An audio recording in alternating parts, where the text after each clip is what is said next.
Hello and most welcome to H1907 of the series.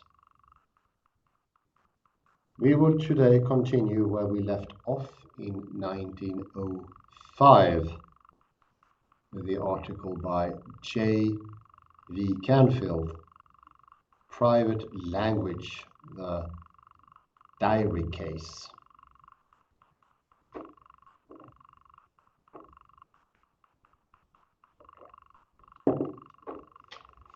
Last time there's a noise coming from me. Is it still going on, the noise? No, now it disappeared. I wonder what that could be. There is nothing here to be noisy. But now it's fine. Now it's fine. It disappeared.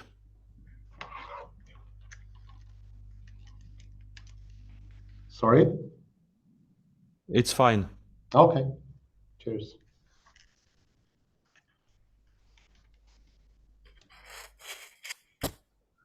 So 1905 we ended last time, and we spoke about, well, we're getting into the details of this most difficult private language problem.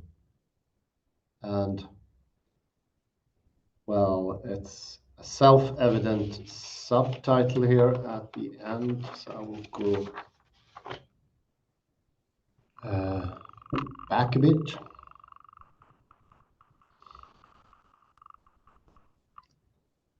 Well, I think this is a step from the classical physical view of the world and an entering into a quantum mechanical. In the quantum mechanical world, time and space are not criterions in themselves. They are not, tautologically speaking, criterions for anything. They need actual things, and those actual things are the events, the happenings, so to speak.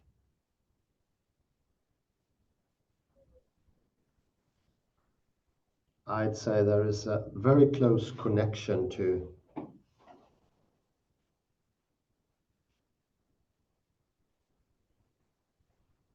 Wittgenstein here. It is almost like he understood quantum mechanics. He made a similar conclusion as the one made by Niels Bohr, Erwin Schrödinger, Werner Heisenberg, Pauli, Dirac, de Broglie.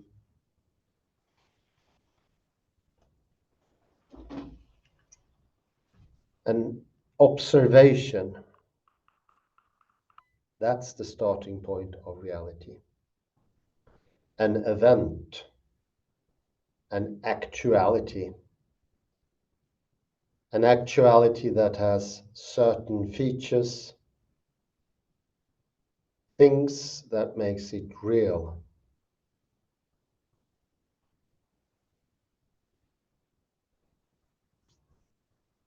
Without these features, it doesn't bear. There is nothing to it. So it's a pretty stark difference to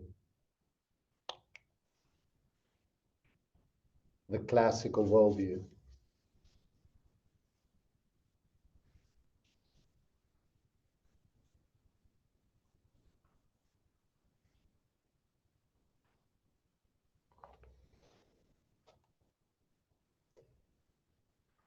Canfield is here enforcing the past-present presupposition, and it resolves the dilemma. It makes it absolutely clear how to solve the problem. Where should we go?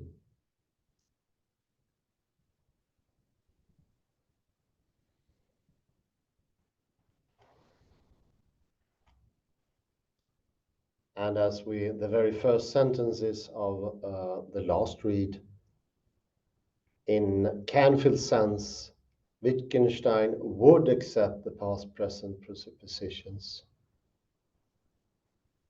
because he implies that the meaning of judgments of length is a function of the criteria governing them.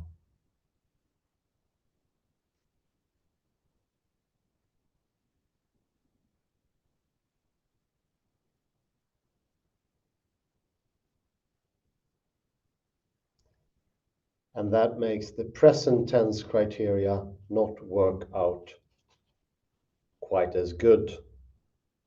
That you directly, tautologically, as this is pointed out later on, just when we ended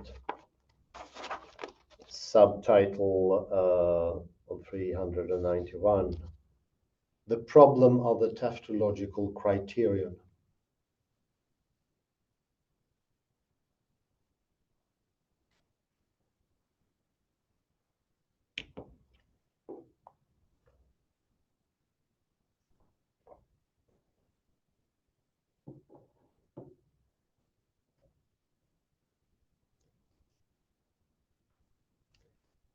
I remember the connection right. It is not a present tense one. It's a past tense.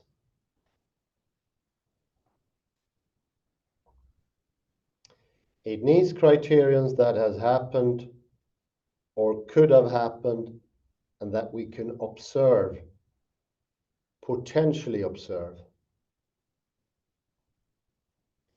Otherwise, as shown here, it is tautologically. It's a circular reasoning in small, albeit, but it's still pretty circular.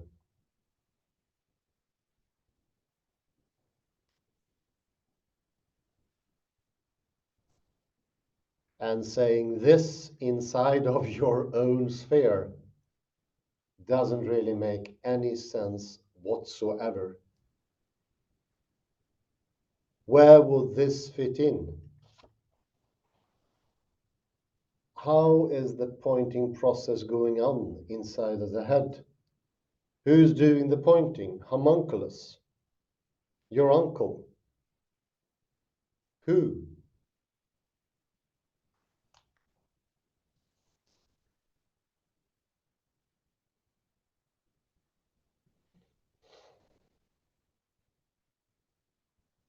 There is no possibility to have neither an exo, that would be Newtonian, Cartesian, tautological truth scale, or truth automatic function, so your statements can be checked directly. For instance, that quicksilver freezes at -1. No, there needs to be a criterion, an activity of sorts. Otherwise, it's just completely empty. Neither will the endocrinous telling work.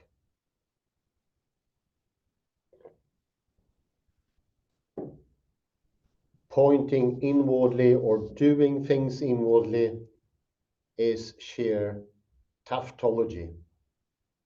Nothing is then entering of any sorts whatsoever.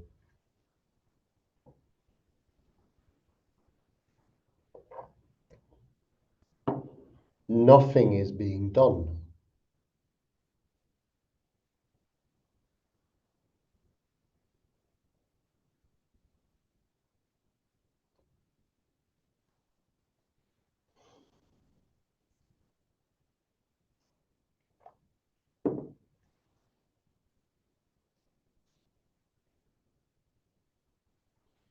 So activity is here, and as we looked at in the previous lecture, 1906, it is constantly contradictory. And here was my point now expounded even further. The law of the excluded middle is derived from tautology. It is the infamous truth in itself, as stated by Bertrand Russell and Gottlob Frege. Odd name, for instance, who would be called Gottlob Frege? It's stemming from nowhere. It has no foundedness or foundation in reality of acting. Be careful here. Usually it's referred to sheer reality, and that is usually the Newtonian reality. But the empirical, the epistemologically real doing are doings. They are acts.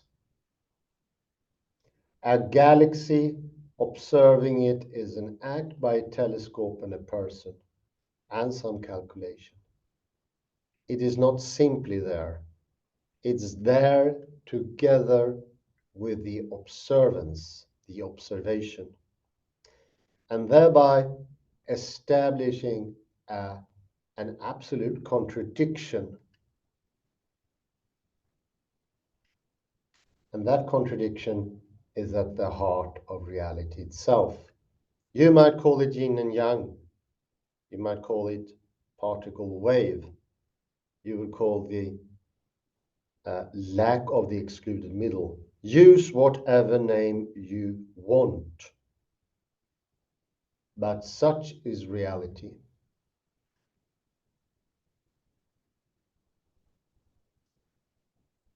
And I'll continue my read. And now we are at the third paragraph under the heading of the problem of tautological criterion.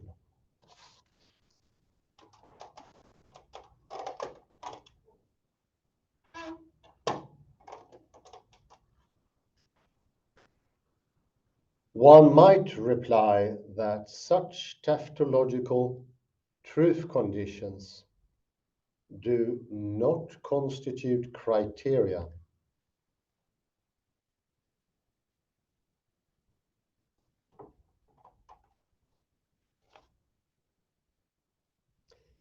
In contrast, in Wittgenstein's paradigm, the criterion for angina is having a disease caused by a certain bacillus. Bacillus.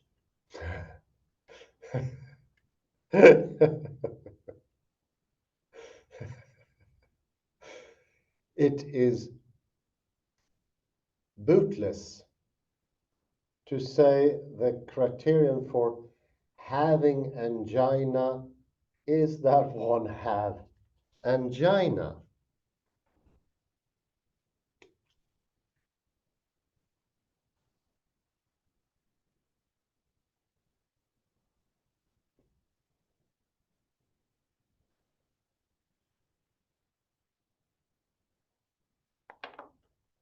In general, a criterion rule has the form if such and such were established, then so and so. But the such and such must not merely repeat the so and so. Very good, Canfield.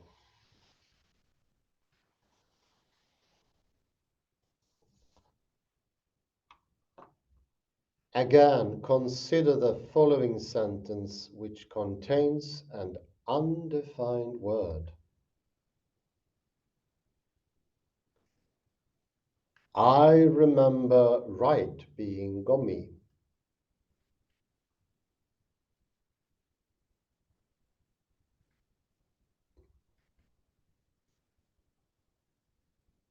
Suppose it is suggested that the criterion governing the truth of that sentence is that I think I remember being gummy, and I was.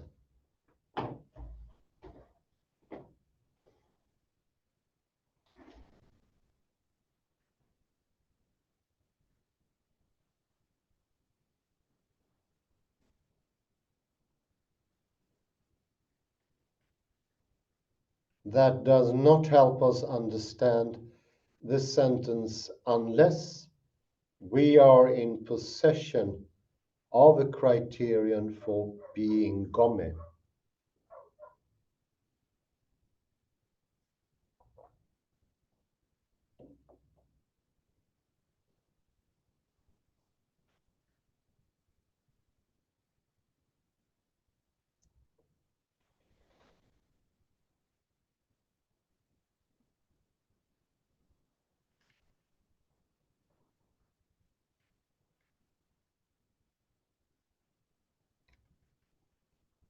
No, don't look it up. It doesn't mean anything. Sorry. It's actually food.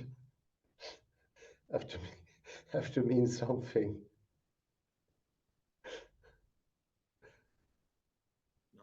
Norwegian dish. Wittgenstein's favorite dish.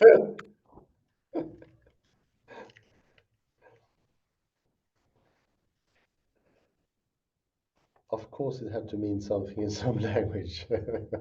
Great, Kalle.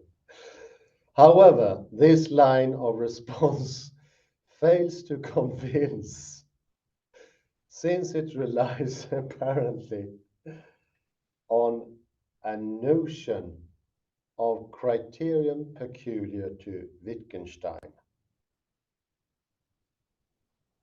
That is him as a person in this case, of course.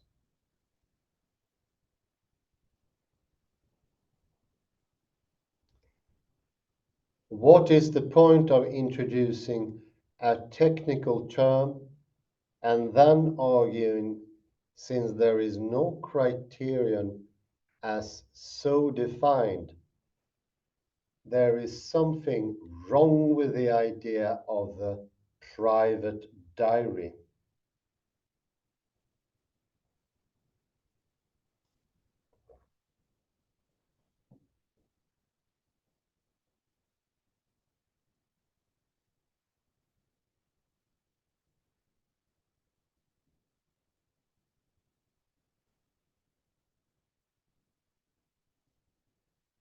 Is it not enough to say that there are truth conditions governing the diarist's claim to remember right?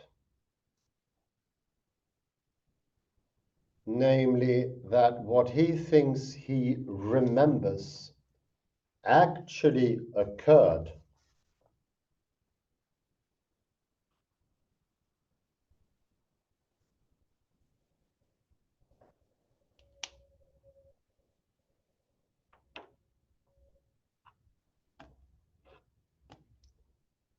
Furthermore, the Gomi example does not seem relevant.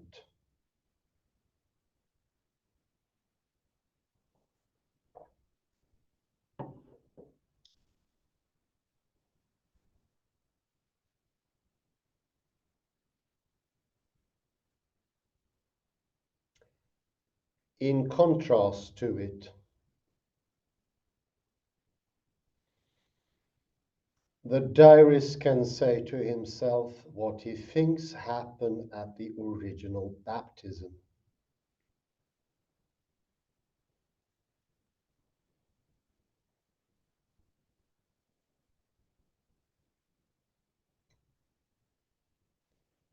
Namely, that S was linked to an earlier example of this.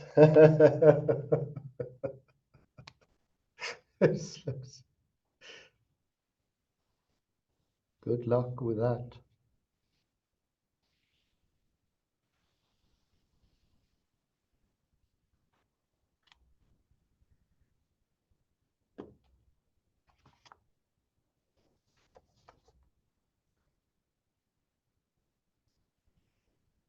Against the objection that the original this is no longer available as a referent, His reply is that he can nonetheless focus on some present this, a sort of remains of that, and make the claim that it is the same as a co-exemplar of the earlier one, the gobbe.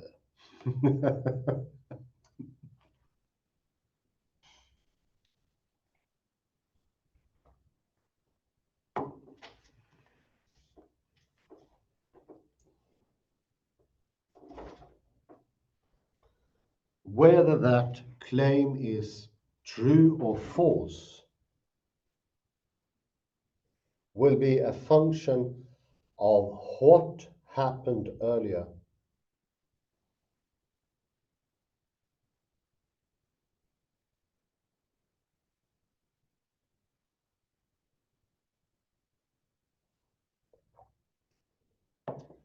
We may not be able to know what occurred then, but to hang a defense of paragraph 258 on such an epistemic point is to fall back on a version of the discredited old orthodoxy reading.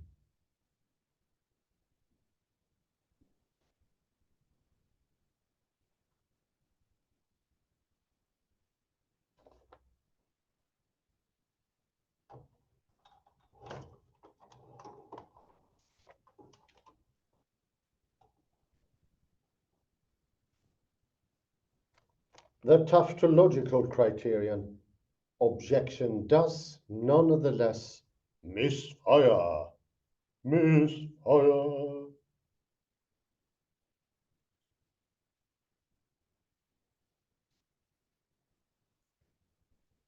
The alleged criterion fails because the truth conditions for the identity of T3, this, and some T0, this, are undetermined and can be determined only given a practice. So there is no practice here.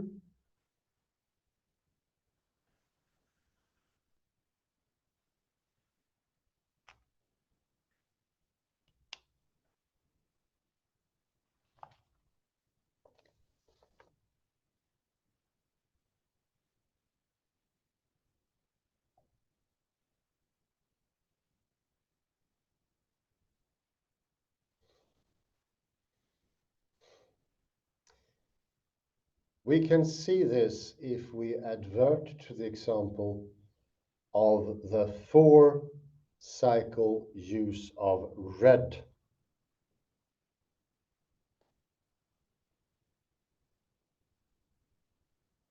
Hej, det är tisdag och enheten för akademiskt språk har drop-in idag mellan 12 och 1.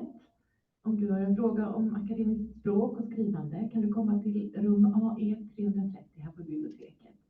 Och bibliotekarierna hjälper dig gärna att visa vad rummet är någonstans. Välkomna! Hi everyone, it's Tuesday today and there's a drop-in session hosted by the Unit for Academic Language between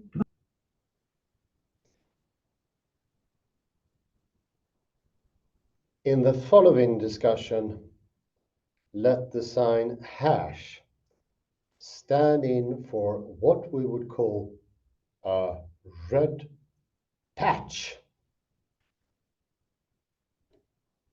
and double asterisks for a green one.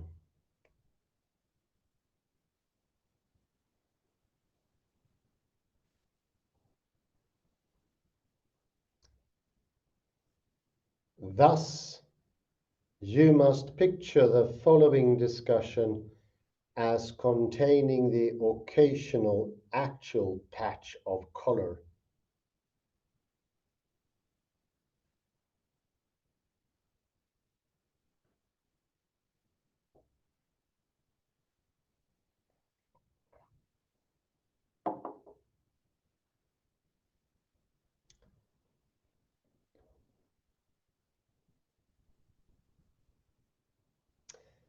the resulting mix of words and colors would be idiosyncratic but readily intelligible.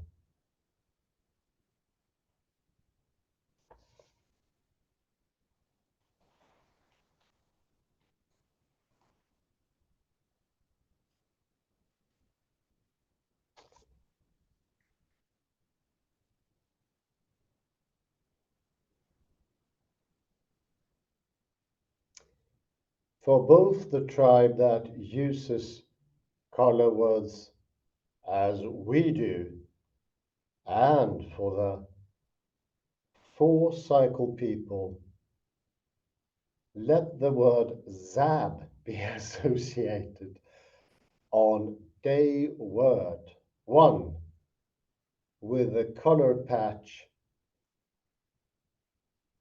hash.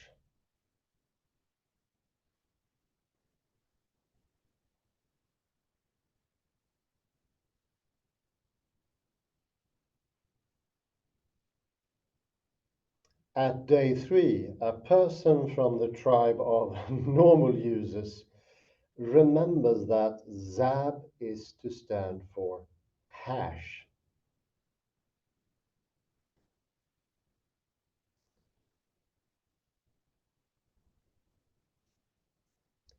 On the same day, a person from the four-cycle tribe remembers that zab is to stand for double asterisk.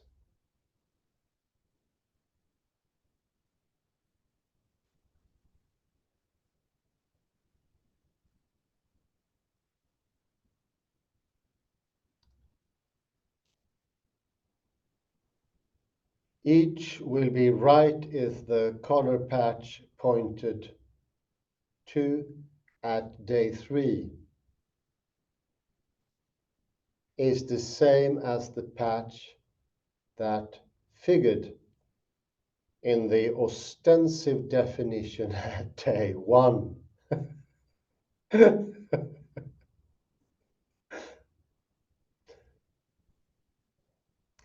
And each is right, since the criterion of identity between the later and earlier color patches differs radically from one tribe to the other.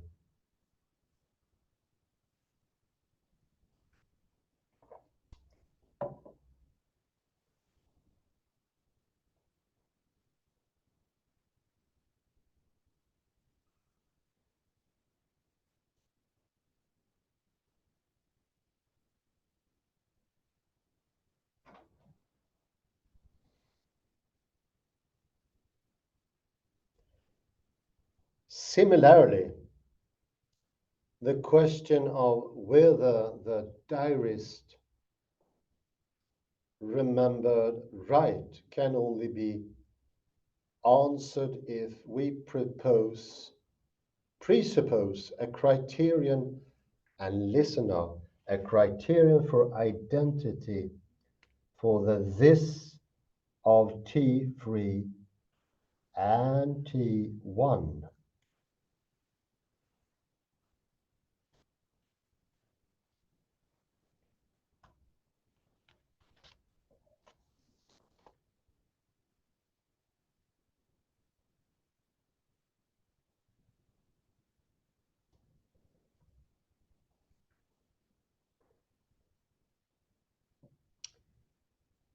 The tautological criterion of the objection does not supply such a criterion of identity.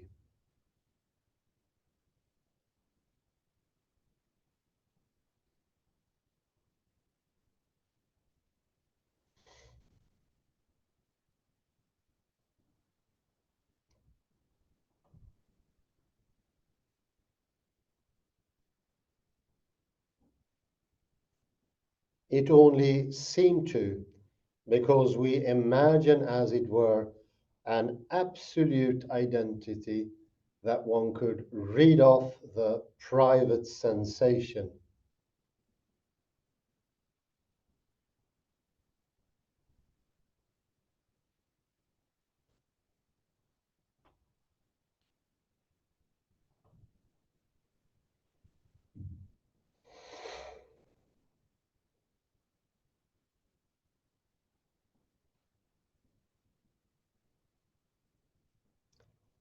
That imagined identity is what lay behind our supposition that we were already in possession of truth conditions for whether the diarist remembered right.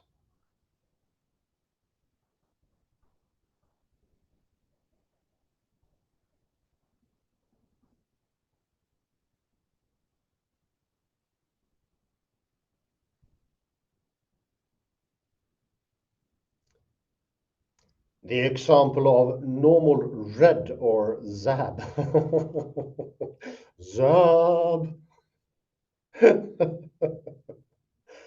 and the, and the four-cycle alternative undermines the assumption of an absolute criterion of identity resident in the private object itself.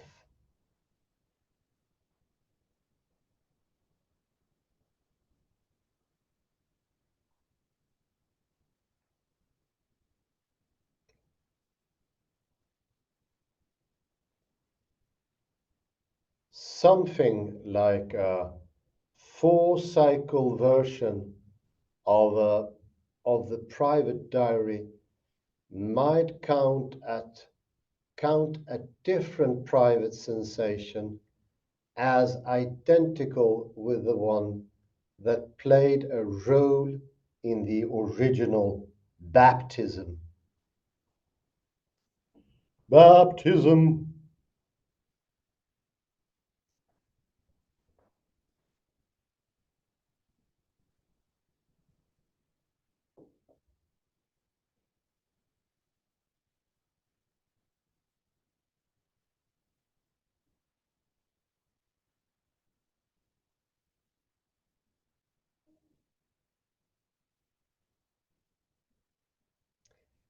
In the case of red, what distinguishes the one example from the other is determined by the way the two people go on, by their practice.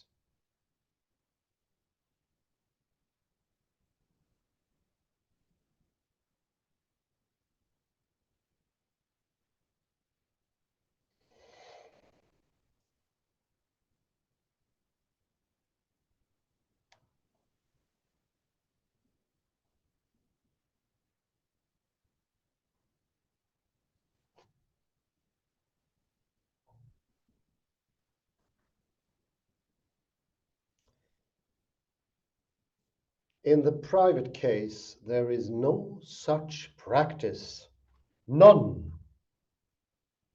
and no possible way of distinguishing users governed by this rather than that criterion of identity. Identity. Identity. Sorry. Identity.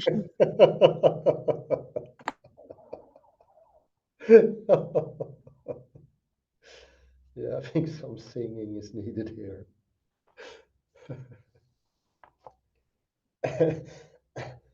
A second and related substantive objection may be addressed briefly here.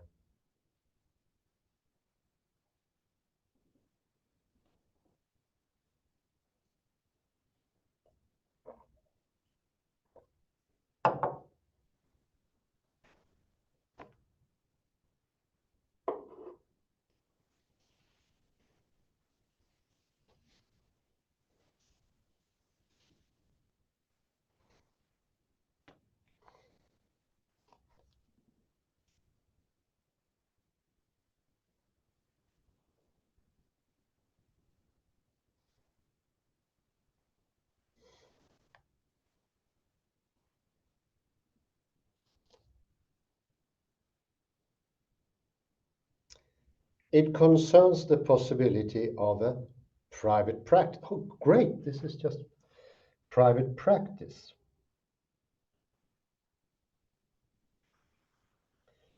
Why can't the diarist simply go on using S in a rule-governed way?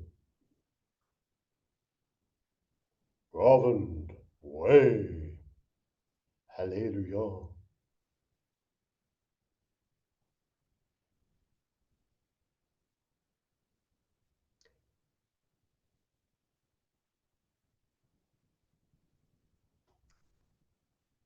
The remarks in paragraph 258, it might be said, beg the question of whether such a private practice is possible.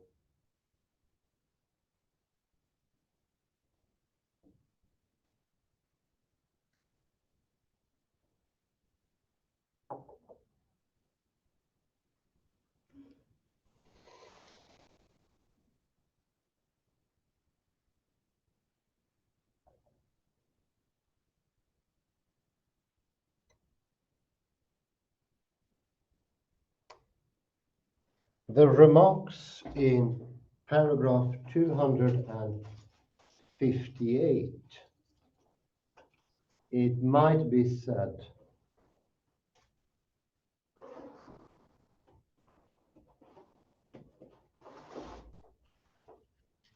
beg the question of whether such a private practice is possible.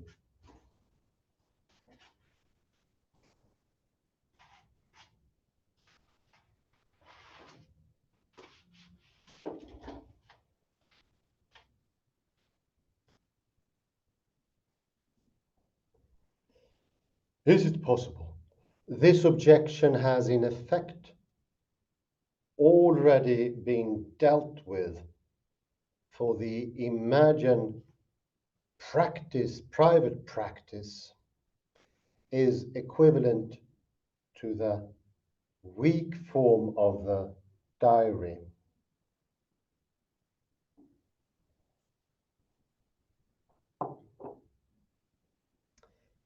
Where the private language user is assumed to go on in accordance with the rule originally laid down.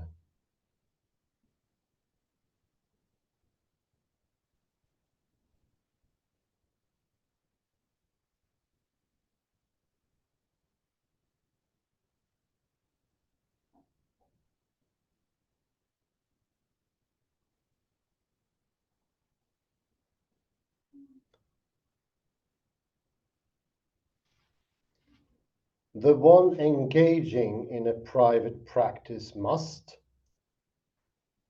like the equivalent diarist of paragraph 258,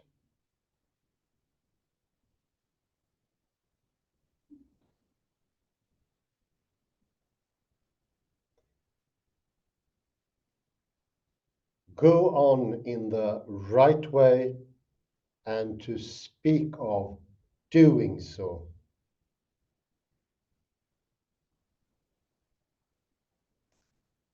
I have argued makes no sense unless one has some criterion for determining which rule is to be followed.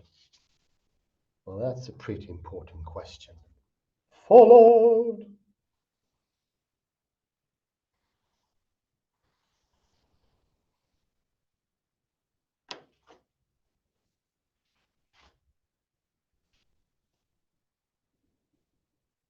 There's a further exegetical point to be considered.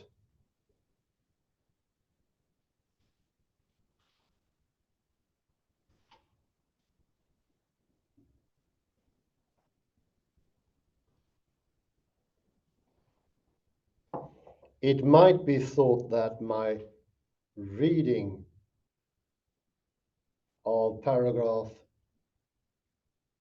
258 in essence adopts the no stage setting interpretation I previously rejected.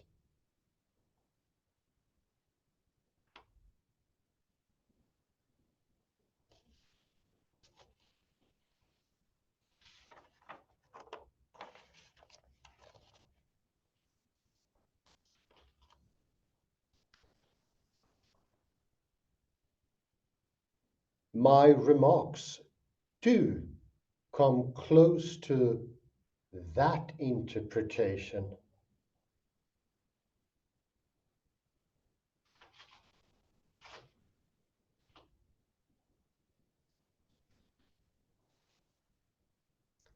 But even if we explicitly incorporate color cycle type considerations into a reading of 258. 258. Echo. 258. Such an expanded interpretation would differ from the no stage setting one.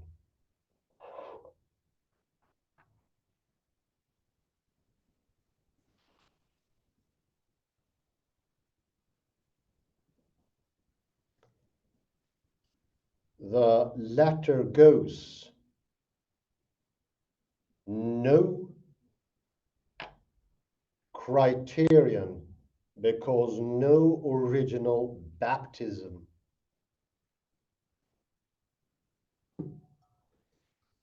And I think, let's see here.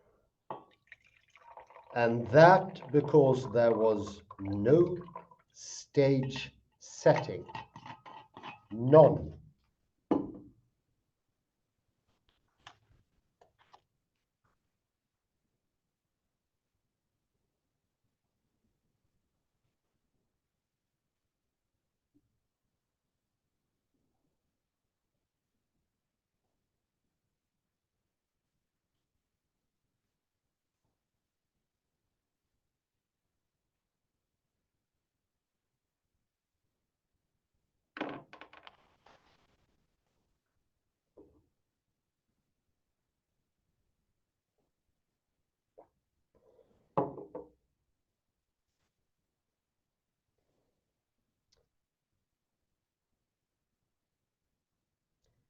We pass here from considerations holding at the T0 to the ones holding at T3. 3. 3. 3. 3.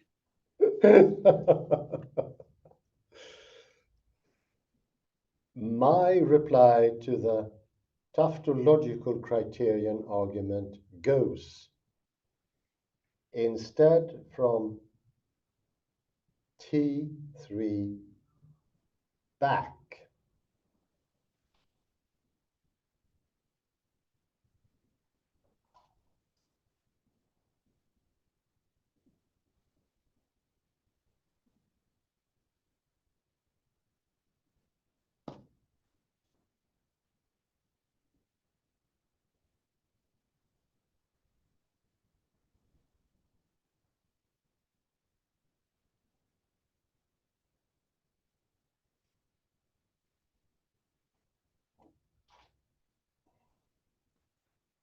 So my thesis that at paragraph 258, Wittgenstein makes a new observation and does not merely reiterate in disguised form the one he had made at paragraph 257 would remain true. true, true, true.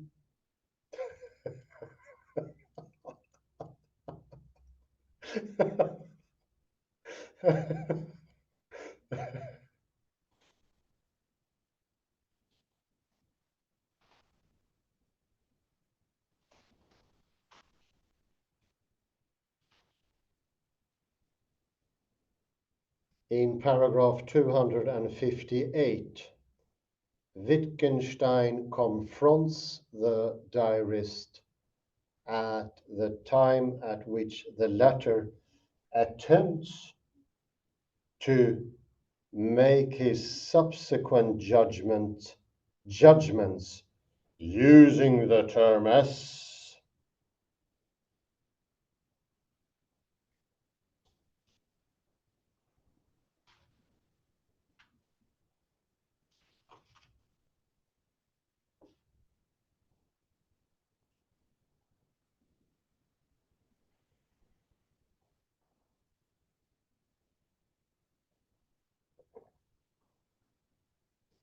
The confrontation concerns the diary entries and the issue of remembering the original rule right. Good luck. It does not concern the lack of stage setting as regards to the original private ostensive definition.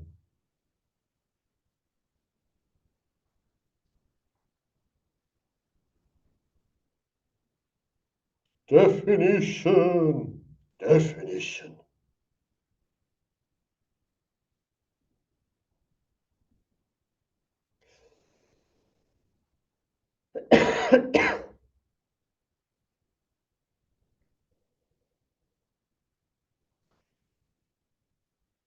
If we assume that to remember right here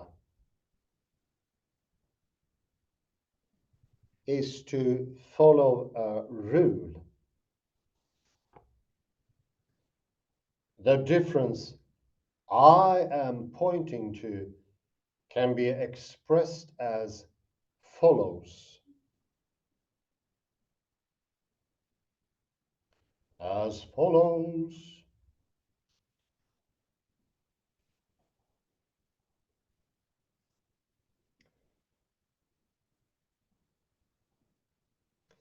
Paragraph 257 says that the setting up a rule requires a practice, whereas paragraph 258 says that following a rule requires a practice.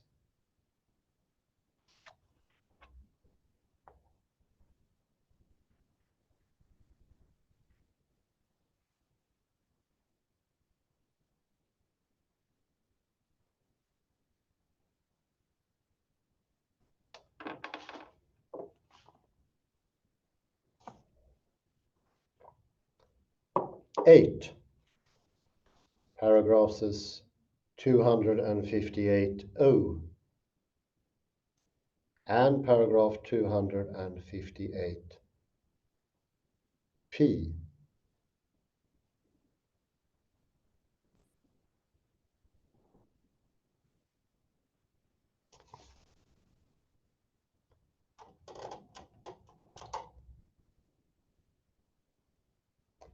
There's no criterion for I remember the connection right.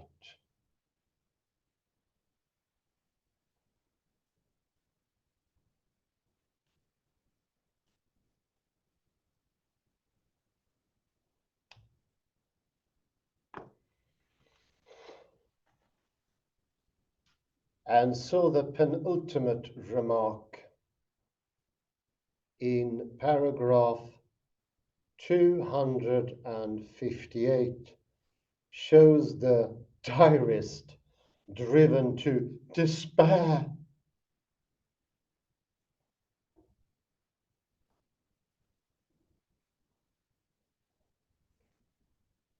One would like to say, whatever is going to seem right to me is right.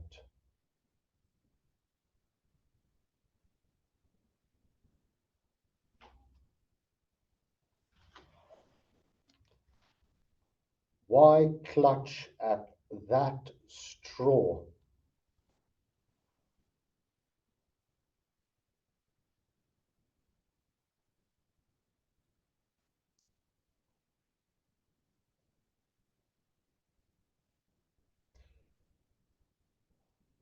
The notion of remembering right is not defined for the private case. In contrast to the public case, it has no truth conditions, and in that respect lacks meaning.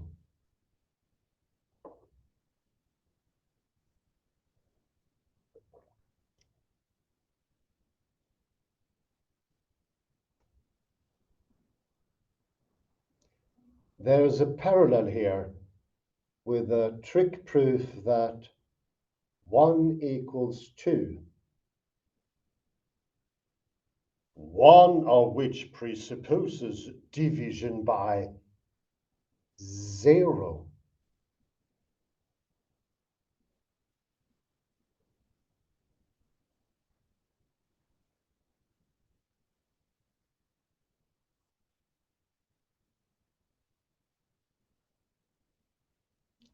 Since division by 0 is undefined, that line in the proof lacks meaning.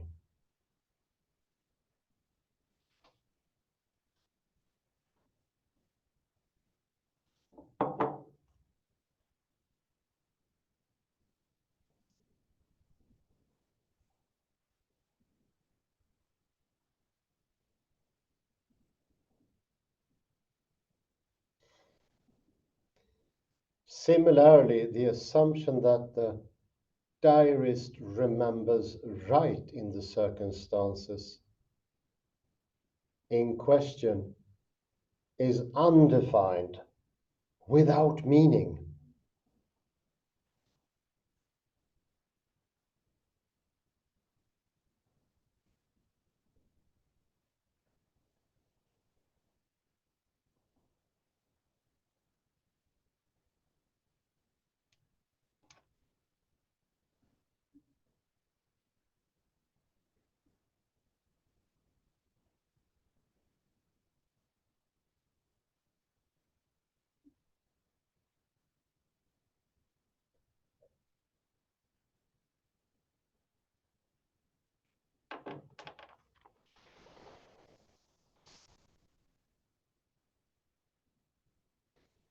We are nonetheless strongly inclined to think it makes sense to say the diarist does, or at least might, remember the rule right.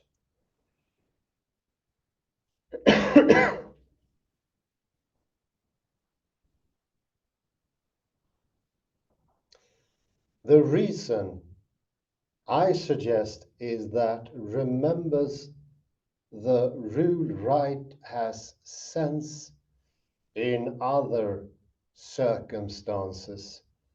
So we assume it must have sense in these new circumstances as well.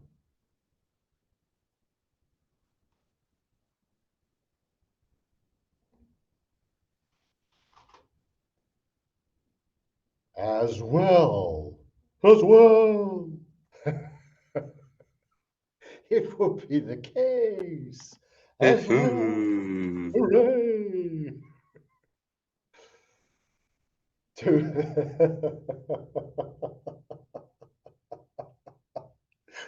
to, to maintain the picture of the private diary, the only recourse left the diarist is to say that what memory appears to tell him is true.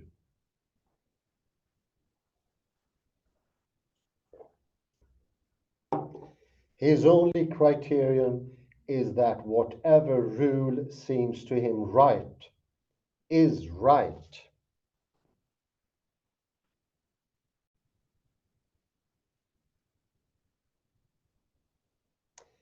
Analogously, if an optometrist's guiding rule was to make no distinction between what a patient thought he saw on the eye chart and what the chart actually said,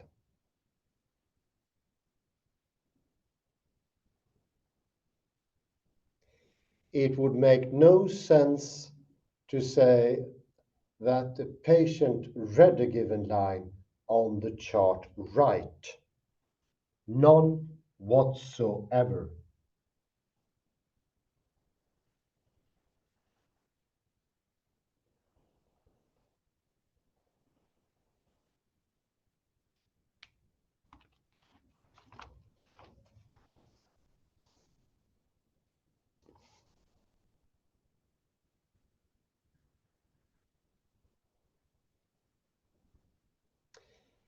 But now haven't I herein given an argument?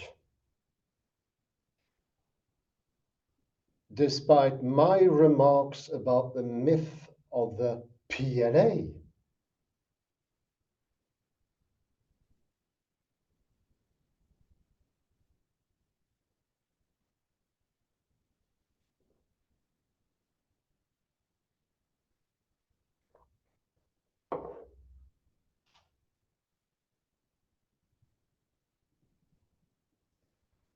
I certainly will not deny that I have presented something that falls under the term argument.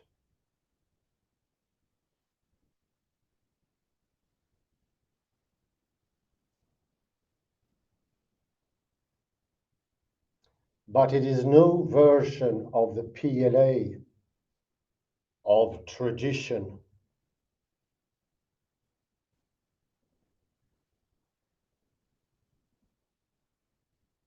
It is no attempt to stop up every hole in some knockdown argument pieced together from various PI comments.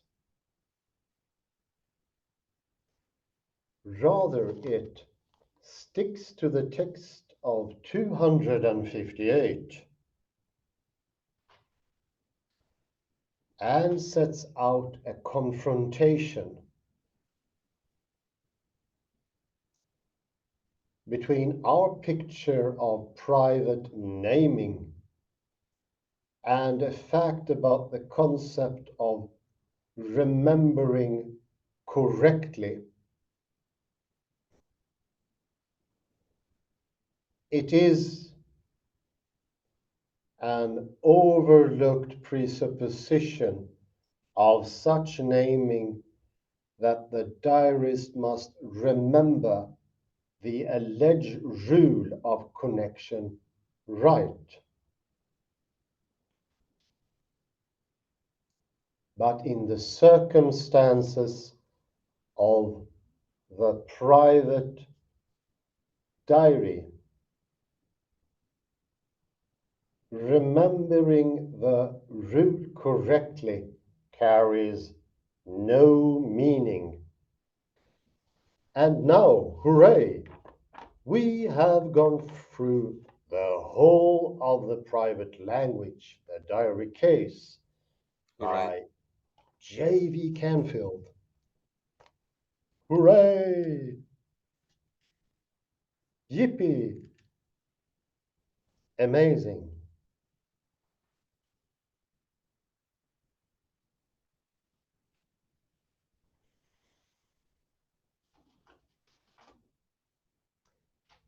That's quite some list there of reference he has. Oh.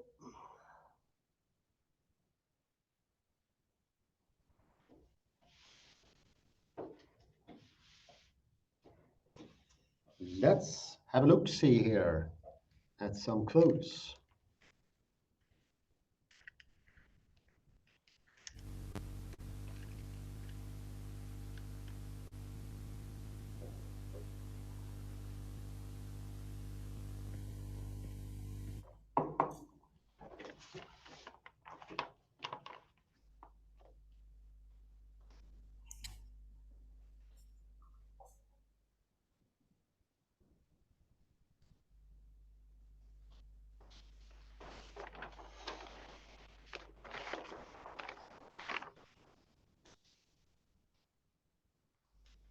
We go to 391.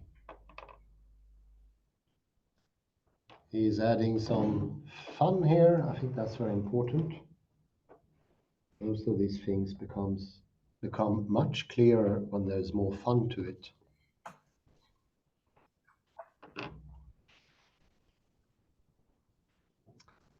We go down to the 1, 2, 3, fourth paragraph and the third line.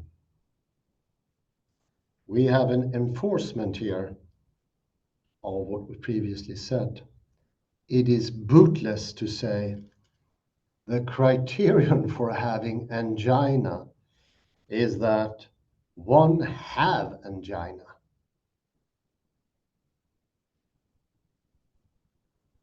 Should be carved in stone or gilded in a fantastic poster, put over the whole of earth for everyone to believe in that. In general, a criterial rule has the form, if such and such were established, then so and so. But, listen now, the such and such must not merely repeat the so and so. It cannot be an identical repetition, whatever that would mean. It has to be different. La différence have to enter. There has to be a doing of some sort.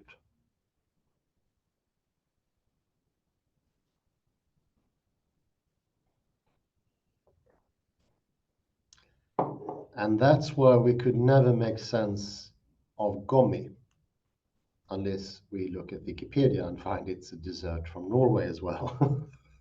But usually, at least at the point of writing from the perspective of Canfield, it's a meaningless word.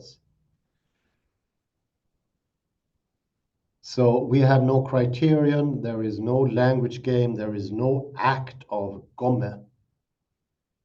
So we have no idea if we are in the possession of the meaning of gomme, the act of gomme, the sense of gomme, and when. This is actually a quite pertinent question. When on earth in the language should it be used? Because isn't it so that every word has a certain use in language? Of course, there's some flexibility, but you couldn't possibly say that, oh, I have a certain pain in my anger or something like that.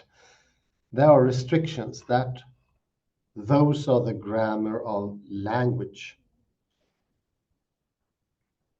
We mentioned one earlier, and that was red-green. It's either you have red or you have green in the explicit case.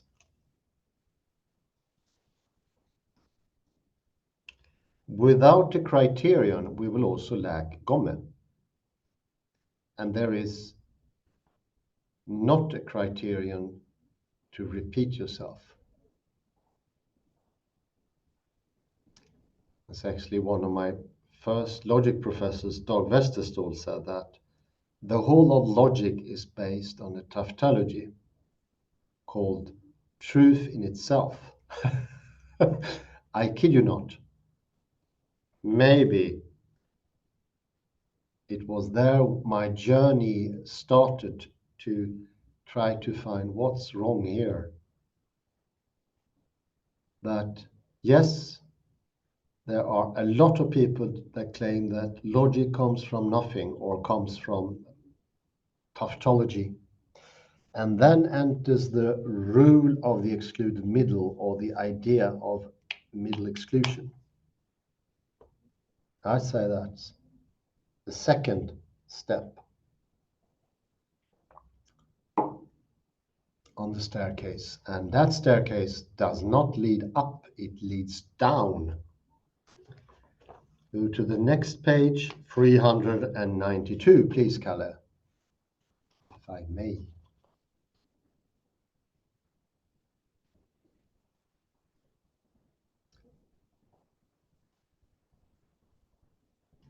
Second sentence here.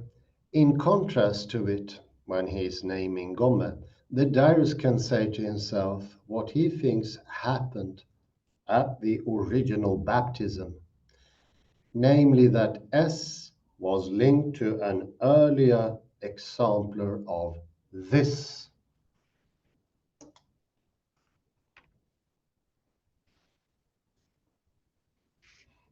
Can say that to himself with a sort of inner acting.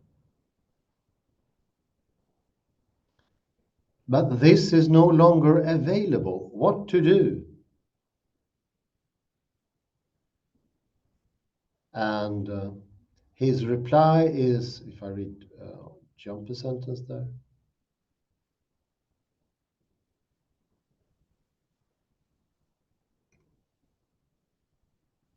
His reply is that he can nonetheless focus on some present this and make the claim that it is the same as the earlier one. And here we have the problem in a nutshell.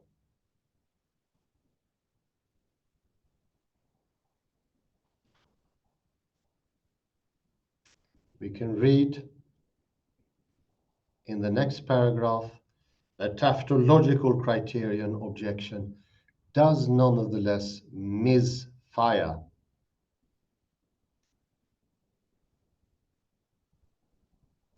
The alleged criterion fails because the truth conditions for the identity of this T3, this, and some T0, this, are undetermined. There's nothing to determine it. There's no act, there's no rule, there's no doing, there's nothing traditionally, nothing done before, nothing that could serve as a criterion. It's like having handwriting without handwriting, or a signature without a signature. I think that point was already made by Derrida. Baptism is no coincidence here. I'd say the baptism part is important. You get baptized into faith as well. It needs to be done. Quakers, they don't do baptism because they can do it transcendentally or private languagely like. I think that it cannot be skipped. It is what make, for instance, faith in God to have meaning. You do it.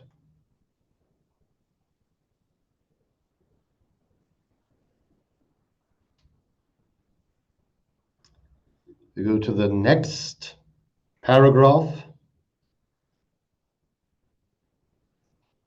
Similarly, the question of whether the diarist remembered right can only be answered if we presuppose a criterion of identity for this of T3 and this of T1. And of course, the tautological criterion does not work at all. And this gives me one conclusion here, that sameness never happens simultaneously. It's always connected to the past. And it will give to you listeners here a different ring to the word identity. It is not identity in space and time. No, nothing is identical to space and time. And this is exactly the point made by my colleague Kalle Lundahl with the ice. It's not, it doesn't really exist. And as you see here, it doesn't even make sense. Sameness is always connected to something past. And so is difference. And so are all criterions. All properties are connected to the past. What a shocking insight. That means that there is no reality without past then. Is that what Canfield / Wittgenstein is proposing? That it is simply not enough with the now? I'd say yes. Presence of the past, so to speak. It will feel really odd in the beginning to accept this. That the things you see around you, your current observations, your current experience is actually the, so to speak, the past, the Newtonian past. But without that, there would be no colors, there would be no shape, length, width, breadth, nothing. Mass. Happy to say also this makes excellent truth in science. Quantum mechanics is presence of the past, whereas Newtonian physics is only present, so to speak. Like the past is a sort of thing derived from the present. Like a crime scene, you can see what did the suspected person do in this apartment. He put a cigar by mistake under the sofa and so on. No. The past is alive. And it's not something stillborn, fixed. It is alive, vivid, moving, not fixed. Allan Aspect, Clauser, the Nobel Prize laureates were not wrong. The past is alive, functioning in the now and in the future.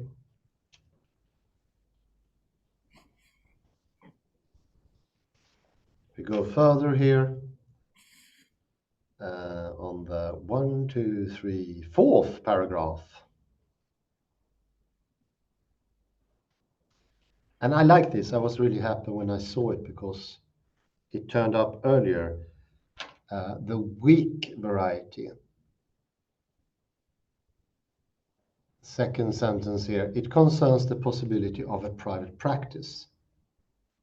Why can't the diarist simply go on using S in a rule-governed way? That he sort of has a now way of deciding the meaning of gomme without bringing in the past. And this has been dealt with before. We do recognize this. You cannot have an inward pointer. There's no hand inside of you. I hope not. Should at least there shouldn't be a hand inside of you. That would be something awfully wrong. I hope not. But this is exactly the same, or more or less the same as the homunculus, the idea of a private viewer inside of your head. And on the exo side, on the outside, that would be the view from nowhere in Thomas Nagel. There's also a sheer impossibility. It just doesn't happen. It couldn't happen. It will never happen. It makes little, if any, sense, I'd say. Also, you're more than welcome to try it out. And of course, this is also the point from Benjamin Bergen, that we do things. Concepts are small doings. They are doings, but they're very small. And as we talk about direction, there's going to be another Alexander video soon. And directions, I'd say, very important to have Wittgenstein here to understand that they are actually doings, although, albeit, incredibly small.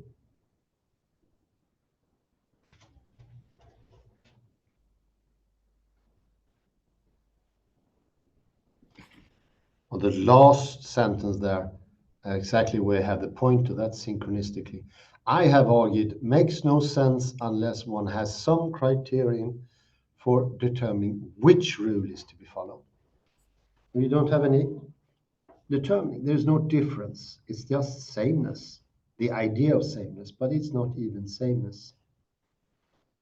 It's a mistake, mistaken belief. We go to the next page.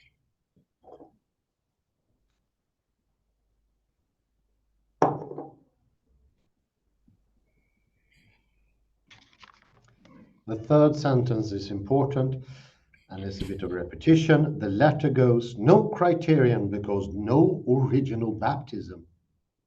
That there was no stage setting. There was no happening with Gomme. You did not put your fingers into the Gomme or your tongue or put a spoon into the Gomme. So it never happened, and you cannot feel Gomme. And this baptism is, of course, very important in many religions as well. It could be a rite of initiation, it could be the first thing that makes you enter into society, whatever explanation you want to give. But they are very important.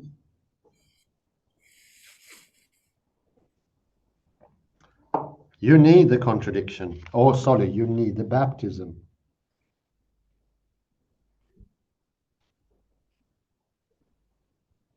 If you go down to the second paragraph here, we dwell into paragraphs O and P of 258. The seventh line here, 1, 2, 3, 4, 5, 6, 7.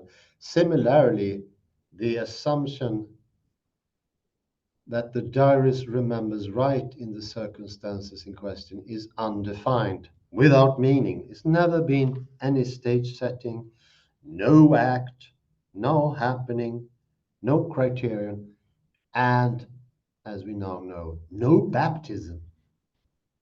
Baptism is an active procedure. It's not pointing only. It's doing something to it. Like holding the spoon or doing something with a computer. You can even do something in your head, sort of calculation. But you cannot point in your head. That's quite a difference. And if we go down to the penultimate paragraph, to the very end, to the end.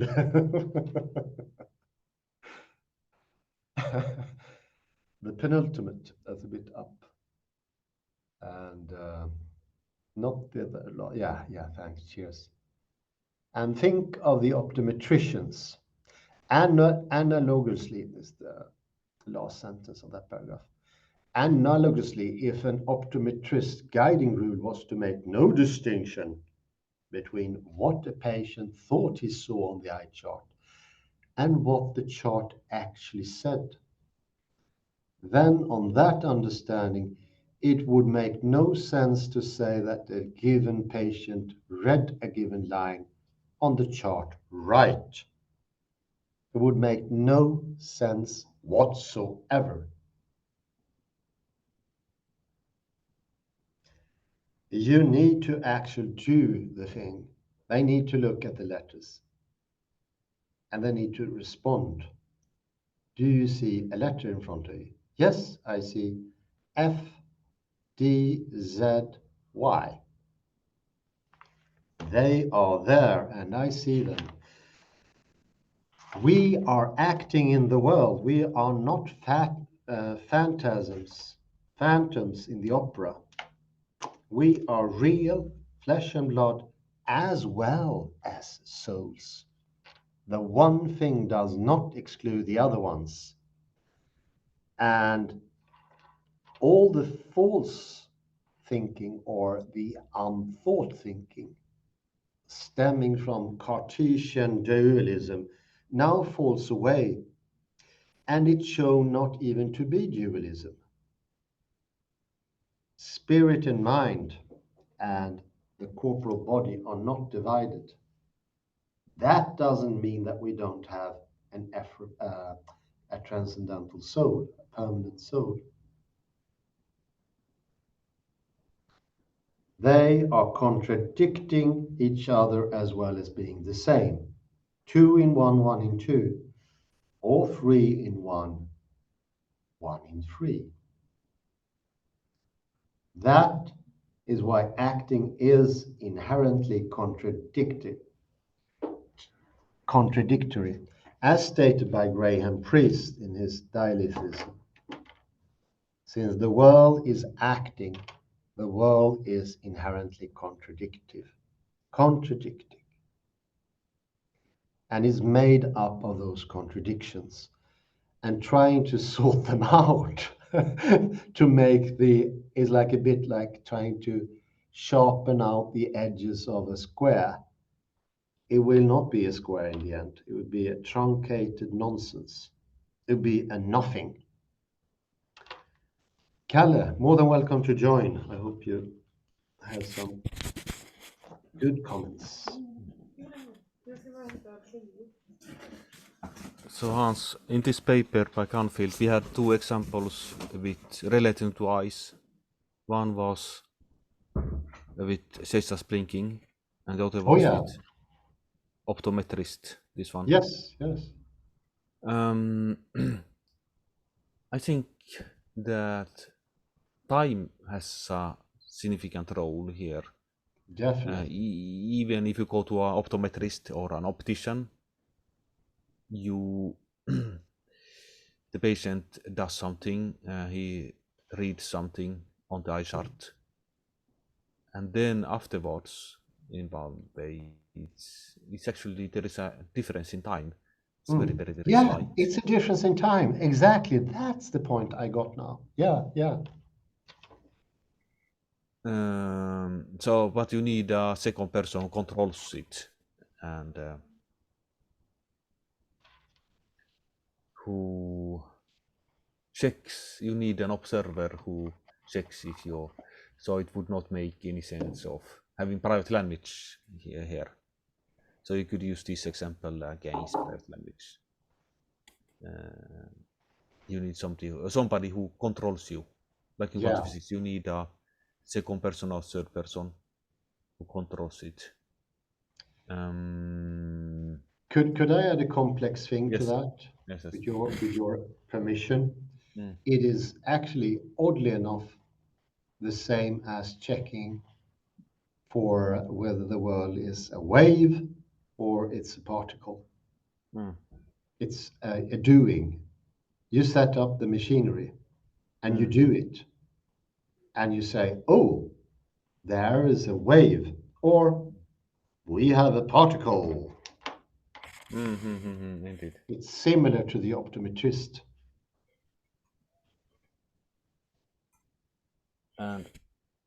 But the thing is, with the Cesar's blinking, what was really Canfield's point? Is it that you need an observer in the now, that is today, 2023, who checks this blinking today, like an optician would check it? That I don't know if that's the point, or what would be the point here with this example. My guess at the point here, and this is my guess, and that is he wanted to have something that was as shallow and hard to check as even possible. But oddly enough, even in this case, there are some criterions. Someone could have noticed Julius Caesar and make a note of that for some mad reason. There could be a sort of proto-optometrician present and say that Julius Caesar, he blinked 7 times instead of 8. So it could happen. It's incredibly unlikely. It's an epistemological thing. It's an empirical thing. Whereas the private language, there is no episteme, and then nothing can happen or nothing can be observed because it's a piece of nonsense.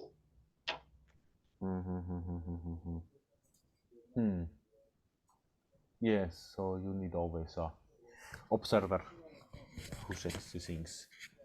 Exactly.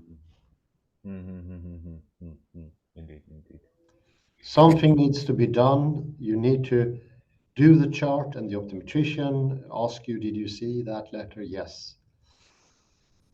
And you could not say, in my head, I'd say that gomme is the same gomme as I experienced before, when it never happened.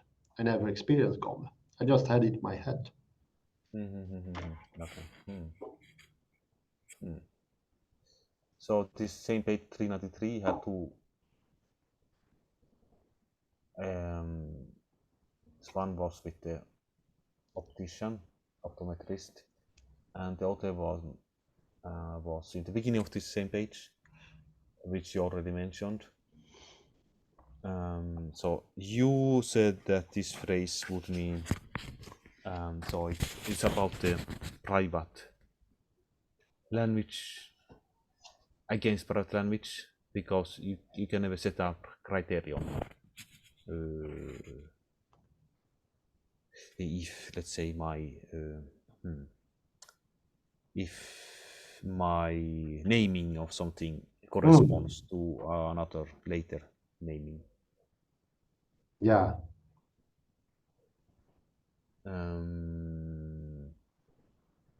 Let's say that I used, like Robinson Crusoe, two lines to indicate the number 2. So you could say I always do the same thing. 2 lines for number 2. But don't I have objective criteria, even though I'm only myself doing it? Yeah, you do actually have an object criteria. You can look at them, but the thing is, you're not doing it inside your head. You're probably doing something with your hand. Some sort of drawing, carving, something of that sort. But then,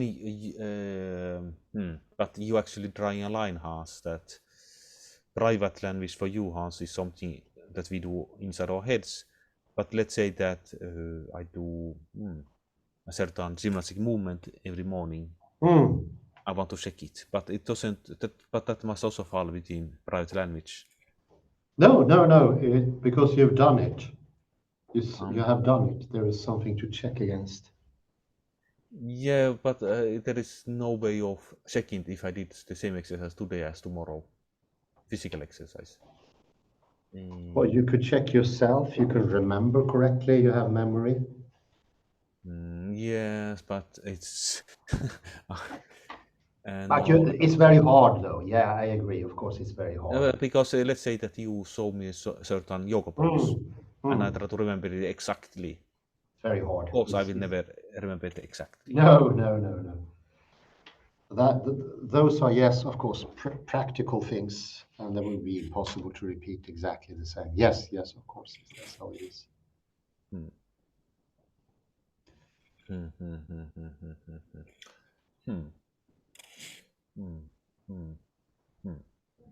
Yes, okay. So perhaps we should end there, Hans.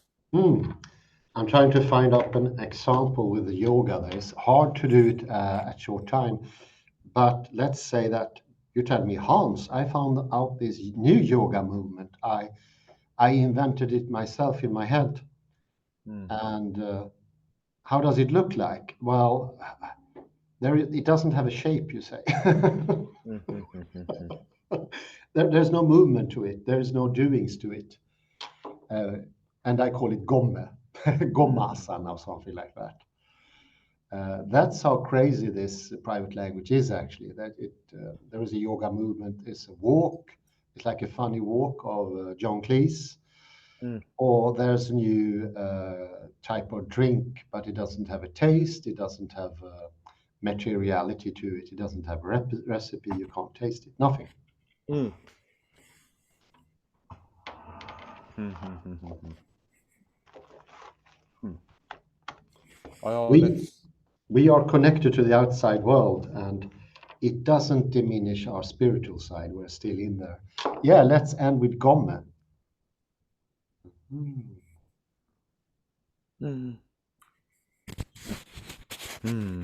You could ask your Norwegian friend Petter if he knows this, if he can prepare Yeah, a gomme for you. I'll ask him directly. For It's a sort Christmas. of porridge. Yeah. Mhm. The only thing I'm acquainted with here is lefse. It's a very famous Norwegian dish made of oats, roasted oats, I think. And, well, it looks odd, but probably it's very tasty. Why, thank you very much, Kalle, for participating. Thank you for your insightful comments, as always.